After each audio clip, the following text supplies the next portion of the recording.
Om Swastiastu, Assalamualaikum warahmatullahi wabarakatuh. Salam nama budaya, salam sejahtera buat kita semua ya. Salam dari saya di Tegal, Alpukat Rangdu. Iya, selamat pagi. Ketemu lagi dengan saya ya. Pada hari ini Sabtu pagi, cuaca cukup cerah, bersinar, kita mulai aktivitas lagi. Dan hari ini, beberapa hari ini hujan sudah mulai turun. Dan sekarang kita mau lihat beberapa perkembangan dari alpukat dan durian kita ya. Hari ini cukup cerah, lihat teman-teman ya. Jadi beberapa hari lalu kita sudah melakukan penggemburan kepada beberapa alpukat dan beberapa durian. Kita lihat sekarang rumput-rumput liar itu sudah mulai tumbuh ya, karena sudah mulai musim hujan. Dan nanti next time kita atur jadwal bagaimana caranya untuk merabas rumput-rumput ini. Dan saya lihat itu ya beberapa teman-teman ya, ada beberapa alpukat itu yang sudah hampir 3 bulan ini dia stagnan, tidak ada perkembangan, tidak ada pertumbuhan, daunnya malah menguning. Padahal untuk perlakuannya sama dengan yang lain-lainnya ya, seperti ini. Jadi ini stagnan. Di awal tanam tuh dia memang tumbuhnya cukup subur ya, cukup subur. Tapi di tengah jalan daunnya menguning dan dia stagnan. Entah karena apa, saya coba bersihkan di samping-sampingnya kemarin, lalu saya sudah semprot dengan Ganasil-D, Antrakol, dan pakai Matador.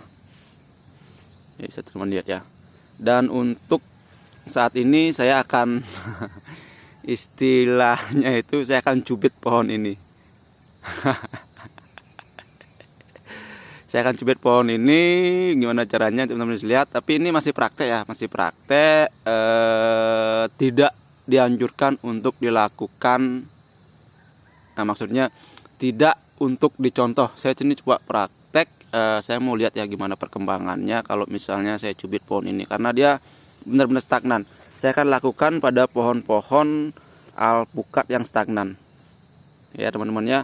Setelahnya cubit itu coba saya mau pruning dia di bagian ujungnya, karena kemarin saya trial tuh saya punya bibit di rumah itu dia memang stagnan sekali, tidak mau ada pertumbuhan, tidak berkembang.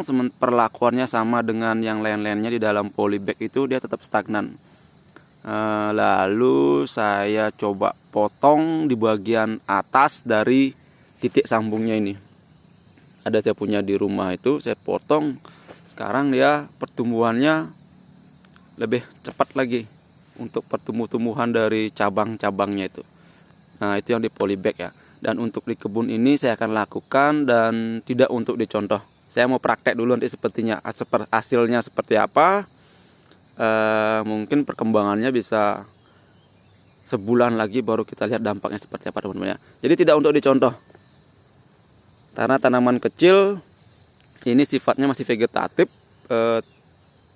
tidak dilakukan untuk tanaman yang lain ya. Ini saya masih praktek aja. Oke ya. Saya coba cubit bagian ujungnya sedikit saja di titik tumbuhnya dia. Jadi sedikit saja. Ya, sedikit saja. Oke ya. Saya potong dia. Nah, ya, sedikit saja. Kalau dia pertumbuhannya bagus, teman-teman jangan lakukan dulu. Biarkan saja dia dulu tumbuh karena dia masih sifatnya vegetatif. Nanti setelah agak tinggi dia baru kita kurangin dahan-dahan. Itu pun hanya potes pucuk saja. Jadi banyak referensi karena dia masih masa vegetatif, masa krusial ya untuk pertumbuhannya. Antara 1 sampai 2 tahun itu dia masa vegetatif dan masa pembentukan. Jadi teman-teman bisa lakukan dengan potes pucuk saja untuk memperbanyak ini. Memperbanyak cabang. Setelah dari 2 tahun ke 3 tahun tuh selama 1 sampai 2 tahun kita memberikan bentuk apa yang kita inginkan, dan 2 sampai ke atas itu dia sudah mulai masa proses untuk pembuahan. Jadi di awal ini harus benar-benar sekali kita mau bentuk dia seperti apa. Apakah dengan dia mau kita, misalnya kita mau menginginkan dia tumbuhnya tinggi, ya kita biarkan saja dia. Jadi tanpa potes pucuk, hanya di samping-sampingnya. Kalau teman-teman yang jarak tanamnya mungkin hanya sekitar 3x3, ya kita atur dari sekarang. Jadi biar nanti mungkin maksimal tingginya hanya 3 meter dan lebarnya seperti apa. Itu teman-temannya. Oke, next nanti kita lanjut ke video selanjutnya ya. Terima kasih. Oke, lanjut. Ini teman-teman ya.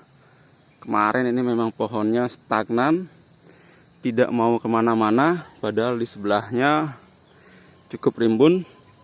Dulu ini pohonnya sudah mau mati dia, tidak ada perkembangan sama sekali, stagnan dia. Jadi saya pikir waktu itu dia mati, kasihan saya cabut, lalu saya insert dengan tanaman baru. Melihat ya, saya insert dengan yang baru, stagnan, dan kalau nggak salah 2 minggu sekali saya cubit di pucuknya ya.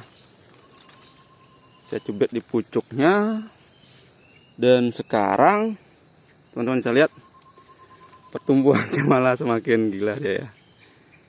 Ya, banyak terubus-terubus barunya.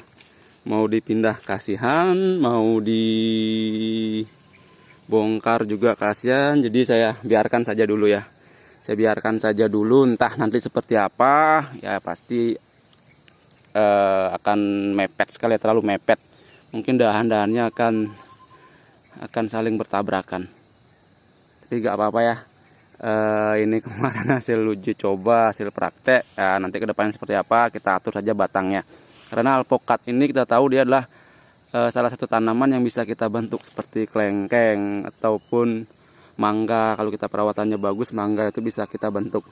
Dan alpukat ini salah satu tanaman yang bisa kita bentuk dan yang mau kita atur pertumbuhan cabangnya itu nanti seperti apa, tingginya seperti apa, terus lebarnya seperti apa. Ini salah satu tanaman yang bisa kita atur.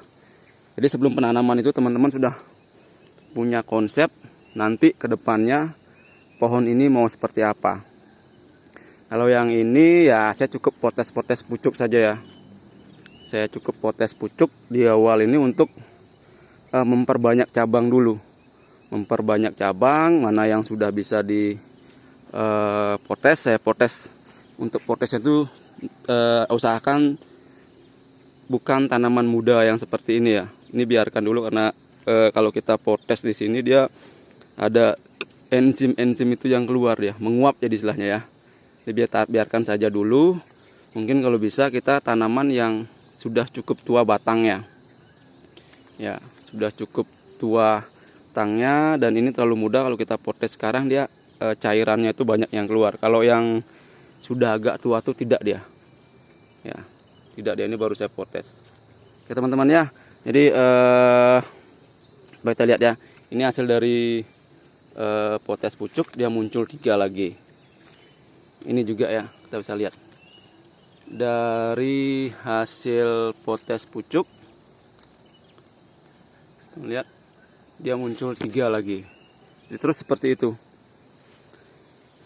Ya, jadi di awal saya hanya melakukan potes pucuk dulu. Potes pucuk. Nah, ini muncul lagi 1, 2, 3, 4. Kita biarkan saja dulu karena dia masih masa vegetatif. Kita biarkan saja dulu, dia tumbuh nanti setelah besar seperti apa. Karena ya, semakin banyak cabang dan semakin banyak daun itu ini kokinya untuk memasak dia. Masak jadi tumbuhan itu bisa lebih kuat. Dan kemarin itu ada beberapa kesalahan yang saya lakukan itu. Saya lihat di YouTube itu ya, jadi daun-daunnya ini dihilangkan semua. Daun-daun yang tua-tua ini. Daun-daun yang tua ini setelah saya coba hilangkan, ternyata dia lebih lambat untuk pertumbuhannya. Batangnya ini lambat sekali dia gedenya. Batangnya tetap hijau, terus agak tidak kuat ya, tidak kuat, agak menjuntai jadinya. Seperti itu teman-teman ya. Jadi setelah saya baca-baca terus susur di YouTube yang lain, sebaiknya jangan dilakukan seperti itu dulu. Karena daun ini merupakan tempat memasaknya makanan. Semakin banyak dia memasak, ada kokinya, maka tumbuhan itu semakin bagus dia. Jadi kalau ada asumsi yang bilang, mungkin ini menurut saya, daun-daun itu menghabiskan banyak nutrisi, saya bilang sebentar dulu. Karena di daun ini adalah proses memasaknya. Fotosintesis terjadi, membuat makanan, dan itu dia salurkan ke batang. Coba kita pikir kalau misalnya daunnya tidak ada, makanya batang-batang seperti ini akan lambat sekali untuk menjadi kuatnya. Seperti itu temannya, menurut saya. Jadi kalau dia bilang kita habiskan daun-daun tuanya dulu, karena sementara dia masih masa vegetatif, anggap saja kalau bagian yang memasaknya, bagian yang menyalurkan makanannya, bagian yang untuk memberi makan tumbuhan ini kita hilangkan. Sementara dia masih masa posisi di vegetatif untuk berkembang, ya mungkin dia agak lambat. Mungkin seperti itu ya. Ada beberapa pohon yang saya lakukan seperti itu, dia pertumbuhannya agak stagnan dia. Agak stagnan, dan batangnya ini susah sekali untuk untuk menjadi tua dan menjadi kuatnya. Jadi sementara untuk saat ini karena masa vegetatif saya biarkan saja dulu. Karena kita tahu tumbuhan itu adalah makhluk yang cukup pintar juga. Karena ketika mungkin daun-daun ini sudah tidak berfungsi, ya sudah masa berlakunya expired, maka dia akan menjatuhkannya. Seperti itu teman-teman ya. Ada bagian-bagian yang bisa dilakukan oleh tumbuhan dan ada bagian yang bisa dilakukan oleh manusia. Jadi kalau untuk daun ini saya tidak lagi rekomendasi untuk menghilangkannya. Biarkan dia hilang sendiri karena dia ada tugasnya memasak untuk menyalurkan makanan ke bagian tubuh-tubuh yang lain. Oke ya. Jadi kalau udah update info yang lain, video yang lain saya update lagi ya. Sukses. Oke, selamat pagi. Hari ini Minggu ya. Hari ini Minggu kita sudah selesai melakukan penanaman 2 pohon alpukat. Alpukat aligator. Ya. Jadi bisa dilihat teman-teman. Jadi proses seperti ini, sistem penyiramannya seperti ini. Jadi cukup. Saya kemarin rencananya mau tanam 1 alpukat, tapi ternyata ada 1 tempat lagi yang bisa saya bersihkan dan dapat 1 lagi ya. Itu persiapan pipa untuk instalasi, dan ini jarak tanamnya sekitar 5 meteran. Oke teman-teman, selamat berjuang, selamat proses. Dan kemarin dari pihak pemerintahan kami di Desa Rangdu memberikan bantuan bibit alpukat dan durian. Jadi itu besarnya perhatian pemerintah desa kita kepada kita. Buat teman-teman, silahkan ditanam dengan baik, dirawat dengan baik. Kelak suatu saat dream saya itu Desa Rangdu menjadi pelopor di bidang alpukat. Karena banyak dari komunitas pekebun kita saat ini di Desa Rangdu ini dan daerah sekitarnya lebih mengutamakan di durian. Sekarang mumpung dapat bantuan dari pemerintah desa, durian dan alpukat, silahkan kita tanam baik-baik ya. Pertama untuk alpukatnya, karena seperti yang saya sudah jelaskan, alpukat salah satu buah superfood yang bisa dikonsumsi semua umur. Jadi itu yang kita ambil positifnya dari alpukat. Saya tidak bilang durian jelek, durian ini dapat namanya lebih bagus alpukat ya. Jadi teman-teman yang punya lahan sedikit, silahkan tanam alpukat karena jaraknya itu bisa kita atur dari 3 meter sampai 5 meter dan bisa memungkinkan untuk menanam lebih banyak. Baik ya, sekian dari saya. Terima kasih buat pemerintahan Desa Rangdu yang sudah memberikan bibit, dan kepada masyarakat, ayo kita bergerak dan kita jadikan Desa Rangdu sebagai pelopor dari buah alpukat. Dan kebun ini kelak menjadi kebun percontohan di Desa Rangdu dan menjadi ikon alpukat di Desa Rangdu. Sekian dari saya, salam dari saya di Tegal Alpukat Rangdu. Suksema.